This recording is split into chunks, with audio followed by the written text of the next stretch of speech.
Hut, hut, hike!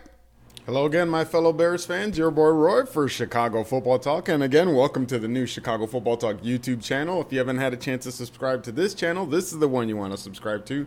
But anyway, getting to the matters at hand, what I wanted to point out is how deceptive the Bears offense is going to be, not just this season, but starting this Sunday at Soldier Field versus the Colts. Now, what I did was I kind of realized, since the Bears don't have much footage to prepare for versus the Colts, yes, they do know that Pagano did defensive coordinate for the Baltimore Ravens in a 3-4. I went back to the Redskins game, actually. It kind of dawned on me as something stuck out when I was watching that game, that it kind of looked like they did game plan for that game, but they really didn't game plan for the Redskins. What I think they did, and it's a lot more clear to me now as I review it, is since there was so much variability and so many unknowns and so much guesswork is being put into this game plan this week, they took advantage of the fact that they were going to face the 3-4 of the Redskins to test out what they are likely to do versus the Baltimore Ravens. Not everything, but just some things. See what they can do. See what works versus a 3-4, because that's the team they're going to be facing. And as many of you know, all season long, all offseason, teams prepare for and gun for the first opponent of the regular season, that being the Indianapolis Colts. So I found 3 plays that were extremely deceptive, and that's what I want to focus on here is deception. The deception that the Mike Tice offense is going to bring to the table when they roll with the 2 tight end format, which they did the majority of their first 4 drives in that Redskin game. This is, again, versus the 3-4 look. What I think they were doing is testing out what they might run versus the Colts. So let's take a look at what we might see versus the Colts. And I start with this play right here.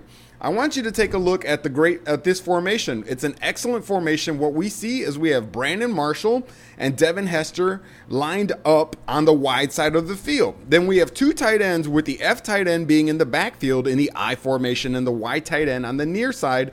That's Kellen Davis with his hand on the ground.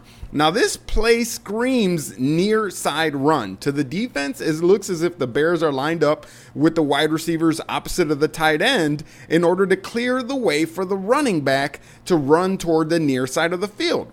However, putting both wide receivers on the same side of the field, opposite of the wide tight end, it actually forces a mismatch on the inside with Devin Hester, forcing him to be covered by a linebacker. And we all know Devin Hester's too quick to be covered by a linebacker. Hester does win that matchup, and Jay Cutler exploits it. Marshall also helps here. The Marshall factor is in effect. He runs a deep route, which actually occupies the safety on that side of the field, thereby further opening the hole that Devin Hester created when he won that matchup. And as you can see right here, as we move forward in the play, Devin Hester is wide open on that side of the field because he beats the linebacker early on in this play and is able to catch the ball in the open field after Marshall also cleared out the safety. So again, that's great deception shown to you on that very simple play. Now let's get into this next play as I want to bang, bang, bang through this. This is another slick formation. What we see here is on a 1st and 17 play, after the Bears come out of a penalty, they came out with a personnel with 2 tight ends again.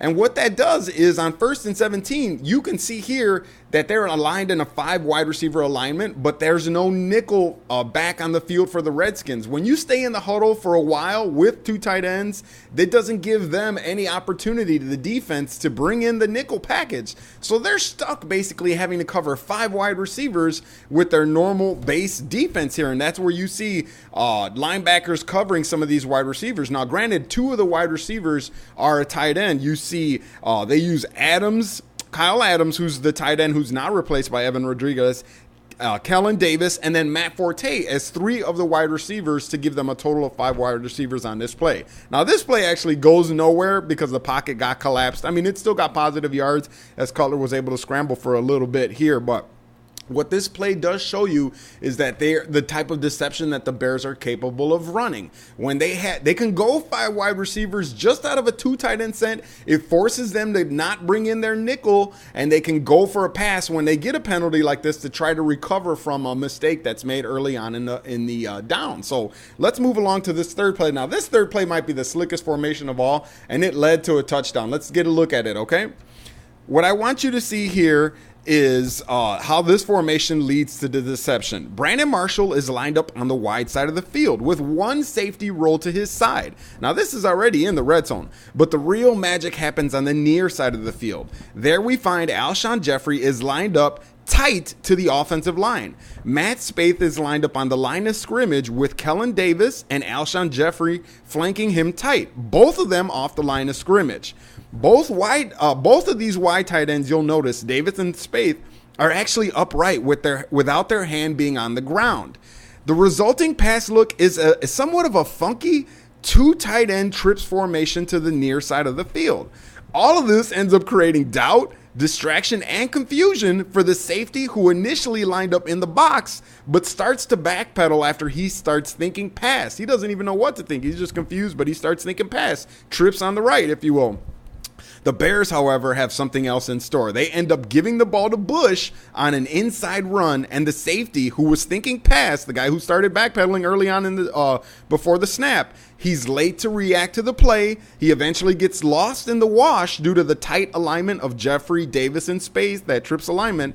And then the Marshall effect is felt here again as the safety who was rolled to his side is too far from the play to prevent Bush from scoring a touchdown as he weaved through the blockers. So anyway, I hope you enjoyed my thorough breakdown. You can expect much more of that. You can expect that type of deception. That's the beauty of this Mike Tice offense, when you can actually use the two tight ends here. So I really look forward to seeing this. I think this is what we can expect to see, these types of formations, not just versus all opponents, but specifically versus the Colts, the same type of stuff they ran versus the Redskins. They used that opponent to test out some of the stuff that they were going to likely use, and it's all going to be a guessing game up to this point. So anyway, take a look at the blogs later on Chicago Football Talk. I'm going to actually follow this up with some of how I expect the Bears to actually use the pass to open up the run, and I'm going to use some stills from the game so you can actually check that out. As always, your boy Roy on Chicago Football Talk. Don't forget to follow this channel, Chicago Football Talk, because this is where I'll be putting